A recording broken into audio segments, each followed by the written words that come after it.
Alors, bonjour tout le monde, j'espère que vous vous portez toujours très bien. Donc, je me présente une fois de plus, je suis Exponentiel Fojo et comme vous le savez déjà, sur cette chaîne, on parle principalement d'investissement, de crypto-monnaies et surtout des technologies de blockchain parce que finalement, la blockchain, c'est celle qui va rester lorsque ou si les crypto-monnaies disparaissent. Les blockchains, c'est la technologie, les crypto-monnaies, c'est juste une application de la blockchain.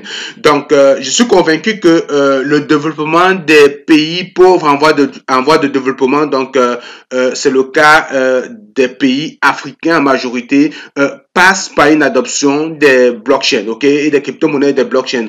Donc, les pays ou les gouvernements africains qui auront compris c'est quoi l'intérêt, l'utilité et les mises en pratique de la blockchain auront compris que la croissance et le rattrapage de tout le gap technologique, de tout le retard technologique, économique qu'elle a connu, passe forcément par une adoption des technologies de blockchain.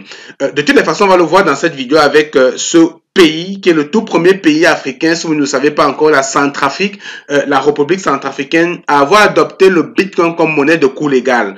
Lorsqu'on parle de monnaie de coût légal, c'est parce que vous le savez, il y a beaucoup de pays au monde où, qui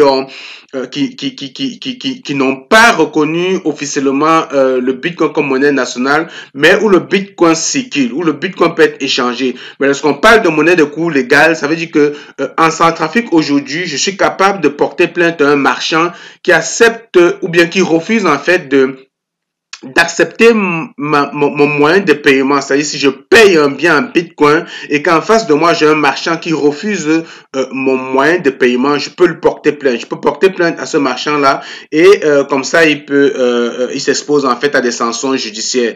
Donc, c'est ce qu'on a vu dans l'article de loi qui avait circulé pendant cette adoption-là.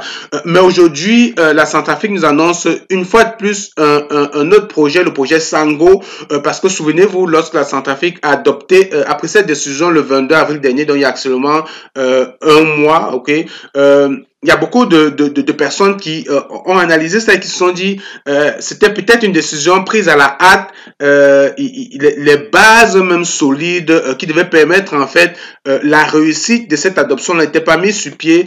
D'ailleurs, souvenez-vous que j'avais fait une rencontre Zoom, une session Zoom avec les membres de mon groupe privé Telegram. Donc, de toutes les façons, j'en profite si tu n'es pas encore membre de mon groupe Telegram. Il y a le lien en description de la vidéo. Rejoins le groupe Telegram. Donc, c'est un groupe d'échange formidable où on se partage des informations, on continue à se former parce que, je le dis encore, je suis convaincu que les crypto-monnaies et principalement la blockchain, c'est la technologie qui va sortir l'Afrique et les Africains de l'enclavement financier dans lequel ils sont coincés depuis pas mal d'années. Donc, dans cette rencontre Zoom de 2 heures, ok, qui avait duré un peu plus de 2 heures, on avait échangé sur les contours de cette adoption et on s'était rendu compte que il y a forcément beaucoup de choses qui n'étaient pas mises en place, ok. La population n'était pas prête. On s'est dit, est-ce que la population en Centrafrique, elle est prête à adopter les crypto-monnaies? Est-ce que les marchands sont prêts à collaborer avec les crypto-monnaies, à échanger avec les crypto-monnaies, à accepter la volatilité parce que ça prend également de l'éducation. On s'est dit, est-ce que la Centrafrique ne prenait pas cette décision pour elle-même, c'est-à-dire que la décision ou bien la loi était favorable au gouvernement et pas à la population de façon indirecte.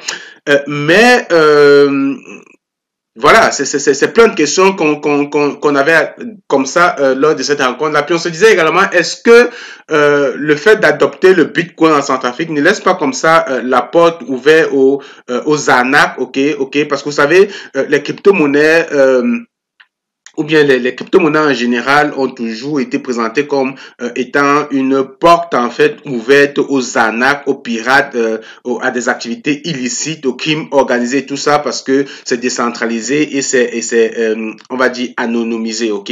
C'est-à-dire que lorsqu'on fait des échanges sur la blockchain, c'est pas possible de savoir exactement qui a fait quoi, ok, parce qu'on a juste des hashes, des scripts et tout ça, des numéros qui circulent sur la blockchain, dont des gens se cachent derrière ça pour faire des opérations illicites, bien que c'est faux parce qu'avec des outils plus poussés, aujourd'hui on est capable quand même d'aller tracer une opération, tracer une transaction et remonter jusqu'à la dernière opération pour toucher l'utilisateur ou bien les criminels.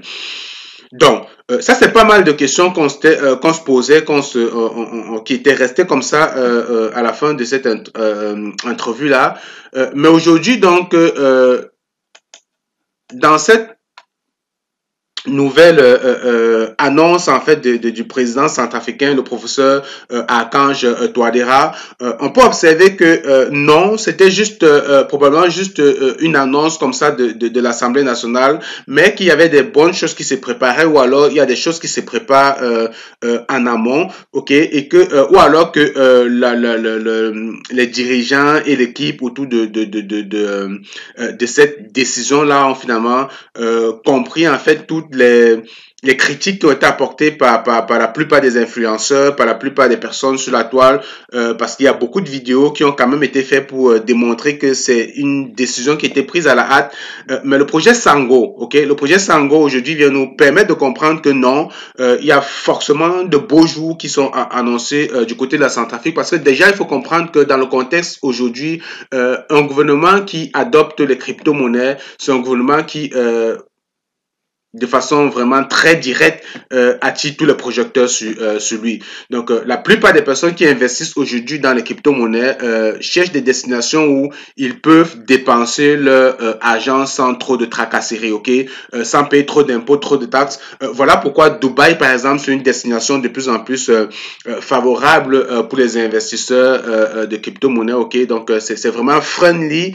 Donc tout ce qui est gouvernement friendly, pro-crypto, c'est des gouvernements qui vont attirer énormément d'investisseurs dans cette destination-là, ok? Et je pense que la Centrafrique, ils ont compris ça et voilà pourquoi ils ont adopté le Bitcoin comme monnaie nationale. Donc, si on lit ici Bangui, décidément, la République centrafricaine est sur le point de quitter la zone franc CFA pour la création de sa propre monnaie. Donc, ça, c'est Corbeau News, ok, en Centrafrique, ok, un Web News en Centrafrique.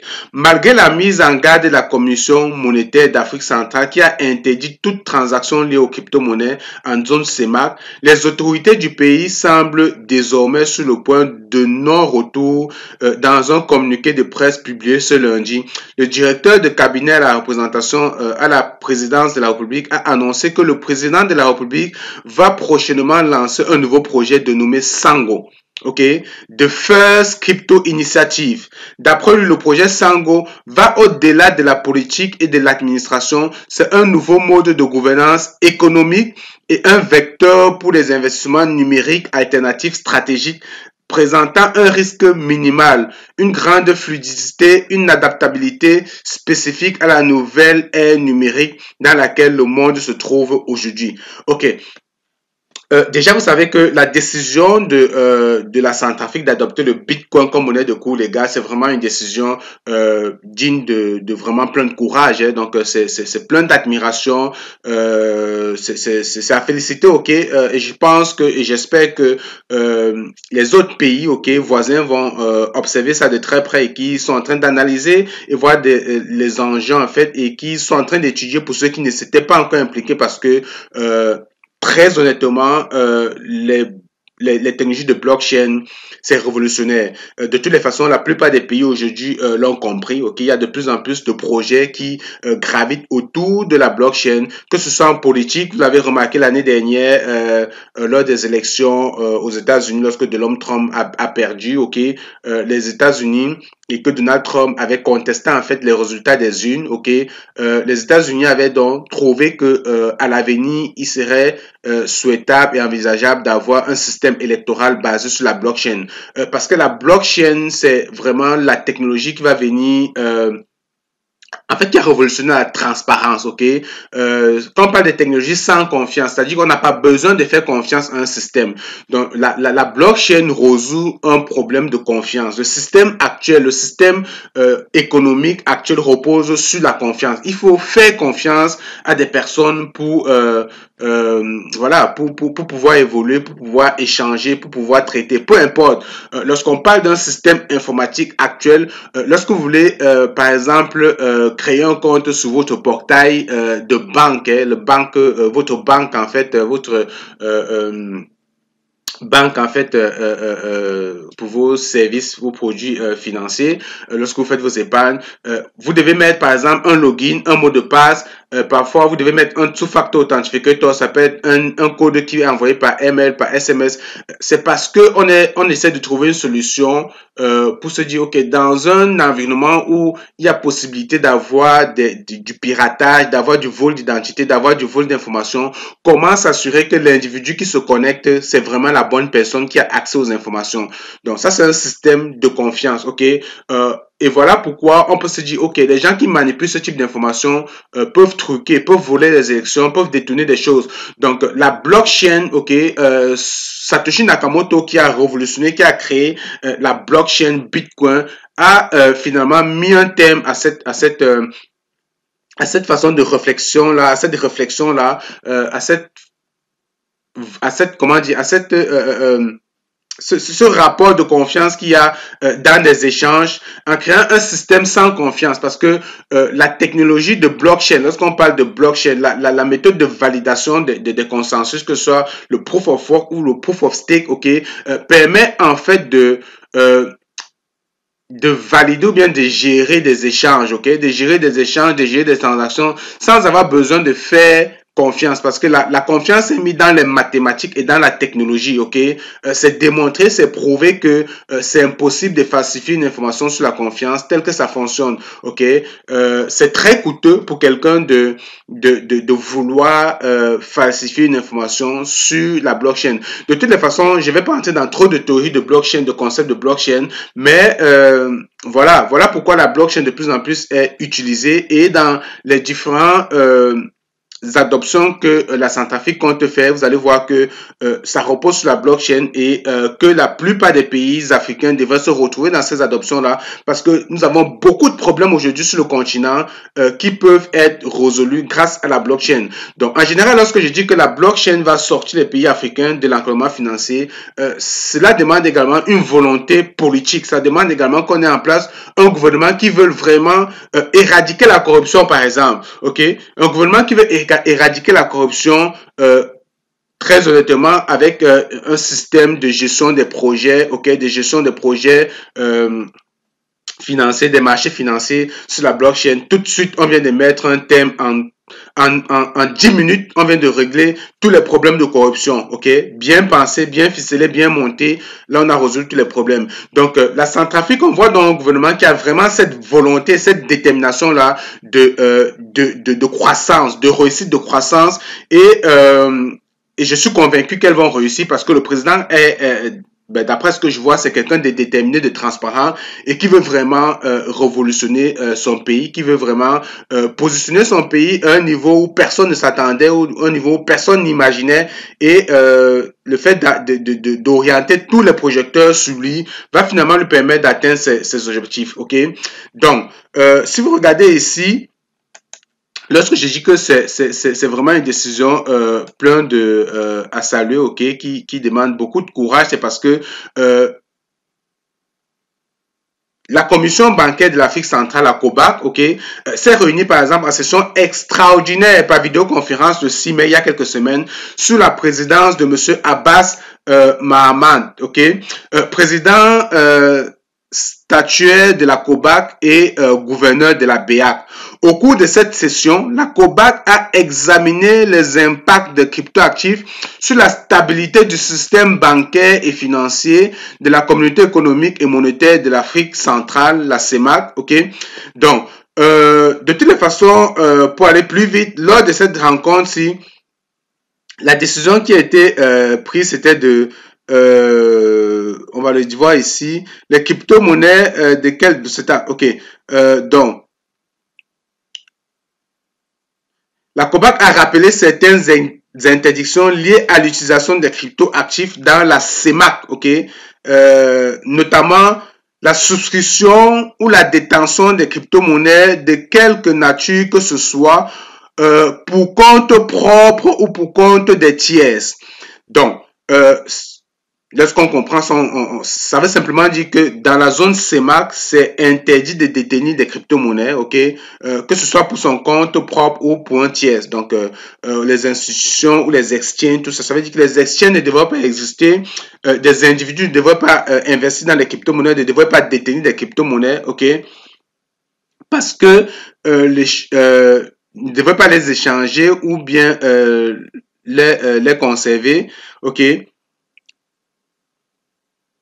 Le règlement ou la couverture en devise ou en francs CFA des transactions relatives aux crypto-monnaies ou ayant un lien avec celles-ci. Donc, tous ceux qui font des opérations d'échange de francs CFA avec les crypto-monnaies, tout ça là, normalement, ça, c'est pas autorisé. L'interdiction du Bitcoin ou de toute autre crypto-monnaie comme un moyen d'évaluation des éléments d'actifs, de passifs, de hors, ou de hors bilan des établissements assujettis. Bref, de toutes les façons, on comprend que la COBAC interdit les crypto-monnaies, ok, en zone CEMAC. Ça, c'est très fort. Ça, c'est très fort comme décision. Et puis, on peut juste simplement observer que cette session-là a eu lieu juste au lendemain de l'adoption de la Centrafrique, de l'adoption de Bitcoin par la Centrafrique. Donc, on peut comprendre que c'est un discours direct, ok, vers les dirigeants centrafricains. Mais on peut donc observer que c'est passé comme dans un sou d'oreille pour ces dirigeants-là parce que le président vient donc par l'adoption de ce projet Sango, mettre également ou bien enfoncer le clou, ok, pour mettre plus en valeur sa détermination et son énergie à vouloir faire de la Centrafrique une destination, ok? Donc, on peut lire ici, dit, pour nous, l'économie formelle n'est plus une option. Une bureaucratie impénétrable nous maintient bloqués dans le système qui ne nous donne pas la possibilité d'être performants. La solution étant de repenser notre philosophie économique, c'est ce que nous avons fait et la voie qui s'ouvre devant nous s'annonce comme un grand succès pour les citoyens de la République centrafricaine. Pour les générations futures, pour nous assurer un avenir prospère et sûr. Nous allons franchir une nouvelle étape avec le lancement du projet Sango, l'initiative la plus ambitieuse, innovante et surprenante destinée à transformer notre pays et à ouvrir une nouvelle voie, ok, vers un avenir radieux, présentant un potentiel énorme pour de nombreuses personnes, avait déclaré le président de la République centrafricaine. C'est très fort, ok. Ça marque vraiment la vision, ok, Bitcoin du président centrafricain, crypto-coin, blockchain du président centrafricain. Et moi, j'applaudis ça parce que c'est ce que je prône, c'est le discours que je partage. Mais malheureusement, il y a encore beaucoup de personnes sur le continent qui comprennent pas c'est quoi la vraie valeur de la blockchain. Je parle pas de crypto-monnaie ici, ok? Je parle surtout de blockchain parce que lorsque je vois des concepts comme croissance, innovation, franchir une nouvelle étape vers le lancement du projet, ok, initiative la plus ambitieuse, innovante et surprenante destinée à transformer notre pays et à ouvrir de nouvelles voies vers un avenir radieux. Moi, je vois tout de suite la blockchain. Je vois pas le Bitcoin, je vois pas les crypto-monnaies ici. Je vois juste la blockchain, ok? Et donc, c'est l'occasion de vous dire que vous devriez vous former, ok? Vous devez vous former au moins pour comprendre c'est quoi la technologie, parce que le gouvernement, on va le voir à la suite de la vidéo, vient également d'ouvrir ici une brèche vers toute personne qui veut investir, qui veut accompagner ou bien qui veut participer, ok, à cette croissance, à ce développement-là. Et c'est comme ça un appel d'offres international, ok? C'est un appel d'offres international et connaissant ce qui se passe dans d'autres pays qui ont adopté le Bitcoin comme monnaie légale, d'autres projets similaires, il y a certainement de belles choses, ok, qui vont se passer du côté de la République centrafricaine et on va certainement observer par nous-mêmes la croissance qui en suivra. Donc le projet Sango, Au-delà de la politique et de l'administration, c'est un nouveau mode de gouvernance économique et un vecteur pour les investissements numériques alternatifs stratégiques, présentant un risque minimal, une grande fluidité et une adaptabilité spécifique de la nouvelle ère numérique dans laquelle le monde se trouve aujourd'hui. Donc, dans cette paragraphe, il présente simplement les avantages de la blockchain. Donc, quand on parle de blockchain, on parle de sécurité, de traçabilité, de transparence, de sans confiance, comme j'ai dit tout à l'heure. Voilà, c'est tout ça qui est présenté ici. Et il est établi que le Bitcoin et les technologies de blockchain sont le potentiel. Ok, donc voilà, effectivement, c'est ça. Donc tout ce qu'il a résumé là, ça se retrouve dans les blockchains et dans le Bitcoin pour remodeler le monde de la finance en rendant plus sûr, plus transparent, plus axé sur l'offre, plus décentralisé et plus fiable. Wow. Ok. Donc, lorsque je lis ça, je comprends que les personnes qui sont autour de ça, c'est quand même des personnes qui comprennent exactement ce qu'ils font, qui comprennent les enjeux de la blockchain, des crypto-monnaies, qui savent où ils vont. Et puis, de plus en plus, je commence à faire confiance donc à cette adoption-là et de déconstruit dans l'idée que j'avais ou bien que nous avions, beaucoup de personnes avaient de penser que la décision de la Centrafrique, c'était une décision prise à la hâte et qu'il y a beaucoup de choses qui n'étaient pas prises en compte, ok, mais on comprend qu'avec le projet Sango, on commence à voir donc les fondations, les jalons qui sont comme ça injectés et que voilà, le Sango n'est pas seulement un projet, c'est un concept complexe qui va redimensionner la manière dont la technologie est utilisée pour créer des communautés modernes, attrayantes et durables et de donner naissance à des entreprises très performantes. Le fait que cette initiative pionnière en la matière soit née au cœur de l'Afrique doit en surprendre plus d'un.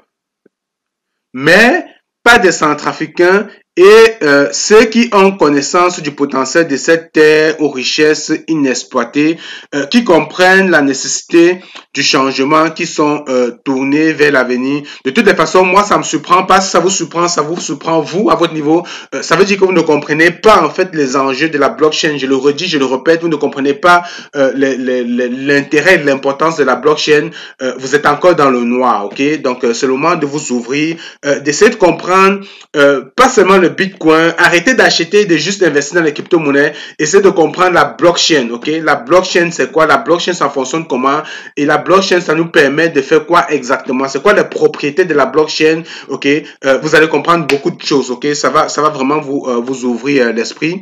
Donc, les objectifs de Sango sont les plus ambitieuses et les plus idéalistes du monde crypto.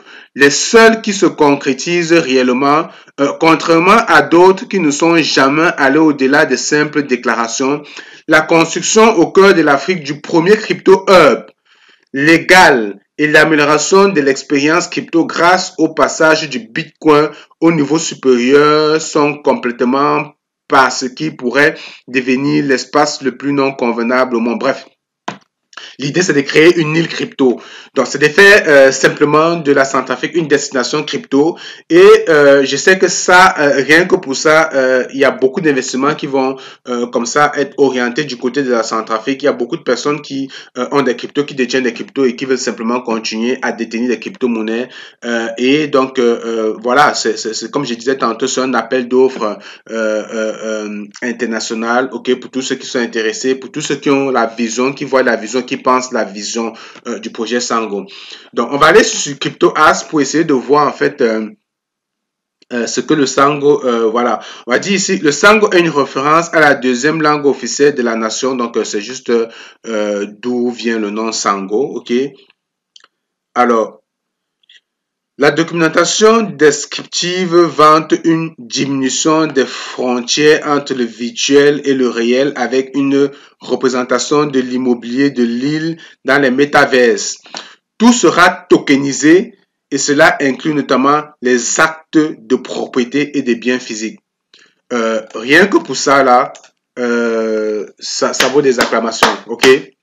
ça vaut des acclamations parce que la tokenisation aujourd'hui, c'est les bien pensé, c'est les bien implémenté, c'est quelque chose lorsqu'on est africain, lorsqu'on est originaire de l'Afrique, qui à elle seule peut révolutionner le continent. Aujourd'hui en Afrique, il y a encore beaucoup de problèmes fonciers, ok? Autour de vous, sinon vous-même, vous êtes certainement concerné par ce type de problème. Des personnes qui ont acheté des terrains et du jour au lendemain ne sont plus propriétaires de leur terrain parce qu'on a 3, 4, 5 personnes qui se présentent avec des titres fonciers. Donc, créer une map d'un pays, ok, sur une blockchain ou bien sous forme de métaverse, ok, et d'attribuer sous forme de NFT. Les NFT, c'est des empreintes digitales, ok, qui représentent de façon numérique sur la blockchain une propriété, ok. C'est quelque chose unique. Lorsqu'on dit que vous avez un NFT, ça veut dire que vous êtes l'unique personne à détenir cette propriété-là, ok. Donc aujourd'hui, dans le fait de digitaliser ou bien de déconiser les titres fonciers, vient comme ça résoudre un problème fondamental et crucial que beaucoup de personnes vivent sur le continent. Ok, donc ça c'est un problème de résolu. Il y a également les problèmes de, par exemple, notariés. Ok, les problèmes notariés, les problèmes également d'actes de naissance et de diplôme. Ok, lorsqu'on regarde les pays développés aujourd'hui, il y a beaucoup de choses qui sont mises en place de façon centralisée, mais qui permettent un bon fonctionnement. Lorsqu'on parle par exemple du système social, c'est-à-dire que le gouvernement peut par exemple dire ok, sur la base des statistiques et des références ou bien du recensement de la population, on sait qu'il y a tel nombre de naissances, tel nombre de décès, tel nombre de personnes jeunes, et on peut subventionner par exemple des familles pour les aider à subvenir aux besoins familiaux avec le surplus d'économie, ok, qui est comme ça collecté automatiquement sur les taxes que les individus payent, ok. Par exemple, dans un pays comme le Canada, ok, je prends l'exemple du pays dans lequel je suis.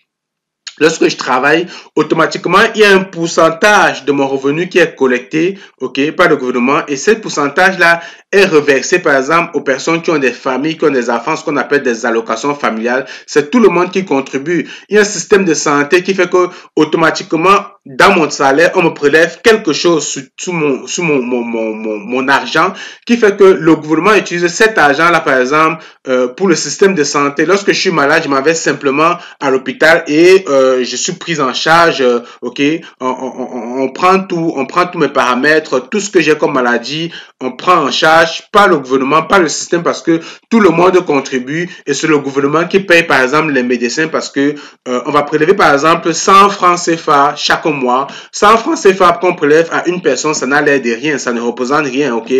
Mais lorsqu'on prend à l'ensemble de la population, à tout le monde, comprenez que ça permet donc d'avoir un système de santé fiable, ok. Donc aujourd'hui, avec un système tokenisé des naissances, des actes de naissance, ça permet de faire un bon référencement, ok. Et la tokenisation et le fait d'avoir également la blockchain, les crypto-monnaies, ça permet également de tout de suite, rapidement, bancariser tout le monde. Parce que beaucoup de personnes n'ont pas de compte bancaire en Afrique. Beaucoup de personnes, la majeure partie de la population, surtout dans un pays comme la Centrafrique, ne connaissent pas ce qu'est le système bancaire. Alors que tout de suite, en créant un portefeuille numérique, ok, parce qu'on va le voir plus tard, l'une des ambitions également de la Centrafrique, c'est de créer un portefeuille numérique. Ok, ça va venir résoudre également le problème qu'on pensait, ok, dans nos précédentes analyses, parce qu'on se disait le fait de ne pas avoir un portefeuille numérique, ça ouvre la porte comme ça aux pirates, ok, aux arqueurs, ok, parce que le gouvernement n'a pas le contrôle, ok, sur les opérations, sur les transactions. Également, la collecte des impôts, ça échappe au gouvernement parce que si elle n'a pas le contrôle sur les échanges, si elle n'a pas un portefeuille central, national, il y a beaucoup de choses qui vont l'échapper. Donc, le fait d'avoir dans ce portefeuille central, non seulement ça permet rapidement de collecter, de mettre en place des systèmes informatisés, automatisés, qui va permettre de collecter les impôts à tout le monde, à toute la population, qui va permettre comme ça de développer et qui va servir à tout le monde, ok. On peut penser à un système d'assurance aussi sur la blockchain. Beaucoup de populations, beaucoup de jeunes dans les pays africains n'ont pas d'assurance, ne sont pas assurés parce que ça coûte cher. Or, si on met un système d'assurance sur la blockchain, parce que tout le monde a un portefeuille numérique qui permet de collecter automatiquement 1 franc CFA ou 2 francs CFA par mois à tout le monde. Ça permet donc d'avoir un système d'assurance nationale qui permet que si une personne est malade, il peut aller à l'hôpital et se faire soigner gratuitement parce qu'il y a cette collecte qui est faite à la base. Tout ça, c'est possible grâce aux technologies de blockchain. C'est des choses qui fonctionnent déjà dans d'autres pays sous le système informatique national, mais que la plupart des pays en voie de développement n'ont pas eu le temps de l'implémenter parce que ça prend beaucoup de ressources. La blockchain aujourd'hui a ceci d'avantageux, c'est que vous n'êtes pas obligé d'avoir l'infrastructure. Vous pouvez faire confiance à la blockchain Bitcoin. La blockchain Bitcoin, ça fonctionne de façon décentralisée. Lorsqu'on dit que la blockchain est décentralisée, ça veut simplement dire que la blockchain n'appartient à personne. Ok, c'est partout dans le monde et il y a un système de confiance sur la blockchain qui fait que vous pouvez venir l'utiliser et faire vos transactions sans avoir aucune peur possible. Tout le monde peut venir développer son application là-dessus. Sinon, vous pouvez choisir la blockchain Ethereum, la blockchain Solana, la blockchain. Donc, vous n'êtes pas obligé de mettre sur pied l'infrastructure et de recréer, de repenser la technologie. Donc, je suis convaincu que ce qu'on va voir, c'est que si on va sur le site Sango, donc il y a sango.org qui a été mis sur pied justement pour cet accompagnement-là. Vous voyez que vous pouvez vous inscrire sur le site Sango et manifester votre intérêt. Est-ce que vous êtes intéressé à accompagner sur le plan éducatif, de l'énergie, du sport, de la mobilité financière, ainsi de suite, ainsi de suite. Donc, ça, c'est vraiment s'ouvrir au monde via les crypto-monnaies, via la technologie de blockchain. Et ça va amener des capitaux, ok? Il y a beaucoup de personnes qui ont de bonnes idées. Il y a beaucoup de choses qui se font déjà dans beaucoup de pays sur les crypto-monnaies, sur les blockchains, qui vont simplement aller être dupliquées en Centrafrique. Et étant donné qu'en face, on a quand même un gouvernement qui a la volonté, qui veut le changement, qui est impliqué, il y aura forcément des résultats, ok? Il y aura forcément des résultats. Donc, allez-y sur le projet sango.fr. Il y a une liste d'attente. Inscrivez-vous, manifestez votre intérêt, joignez la communauté si vous avez quelque chose à apporter. Désormais, la Centrafrique, c'est une destination et je suis convaincu, comme vous l'avez vu dans cette vidéo, j'ai pu l'expliquer en quelques détails, l'impact de tout ce qui peut ressortir de tout ça. Il y a beaucoup de choses qu'on peut dire, on peut pas le dire en une vidéo. D'ailleurs, je pense à faire une masterclass, une formation séminaire sur la blockchain, les technologies de blockchain. Pour ceux qui veulent comprendre comment fonctionne la blockchain, comment marche la blockchain, qu'est-ce qu'on peut tirer de la blockchain, manifestez-vous, ok?